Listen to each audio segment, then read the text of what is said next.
Direct గా medical shop నుంచి purchase చేయకూడని 3 క్లాసెస్ ఆఫ్ డ్రగ్స్ ఇవే. First, antibiotics. ఒక్క డే ఫీవర్ లేక కోల్డ్ వచ్చేసరికి పరిగెత్తకుండా యాంటీబయాటిక్స్ కోసం వెళ్తున్నారా? 99% cold or fever is due to viral infection. అలాంటి కేసెస్ లో మనం యాంటీబయాటిక్స్ వాడడం అవసరం లేదు అండ్ పని చేయదు కూడా. తరచుగా యాంటీబయాటిక్స్ వాడడం ఆర్ఎల్స్ యాంటీబయాటిక్స్ కోర్స్ కంప్లీట్ గా వాడకపోవడం వల్ల మనకి యాంటీబయాటిక్ రెసిస్టెన్స్ వస్తుంది. Second, MTP pills or else periods postpone అవ్వడానికి యూజ్ చేసే హార్మోన్ పిల్స్.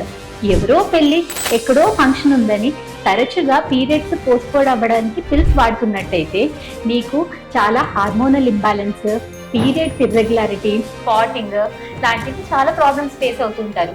సో ఖచ్చితంగా అవసరం ఉంటే తప్ప, అది కూడా ఇయర్లీ 1 టైమ్ ఆర్ 2 ఇయర్స్కి 1 టైం తప్ప అంత ఫ్రీక్వెంట్గా వాడకూడదు. అండ్ ప్రెగ్నెన్సీ కన్ఫర్మ్ అవ్వగానే ప్రెగ్నెన్సీ వద్దు అనుకునే వాళ్ళకి over the counter MTP pills తీసుకోకూడదు. Third, pain killers.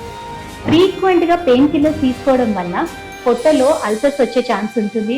And long term అంటే మంత్స్ టు ఇయర్స్ టుగెదర్ తీసుకోవడం వల్ల కిడ్నీస్ కూడా డ్యామేజ్ అయ్యే ఛాన్సెస్ ఉంటుంది. ఇప్పుడున్న మనకు మెడికల్ అడ్వాన్సెస్ వల్ల physiotherapy and other medical management వల్ల మనకి పెయిన్ తగ్గడానికి చాలా ఆప్షన్స్ ఉన్నాయి. అంతేకాని మీరు కంటిన్యూస్గా పెయిన్ కిల్లర్స్ మాత్రం యూజ్ చేయకూడదు.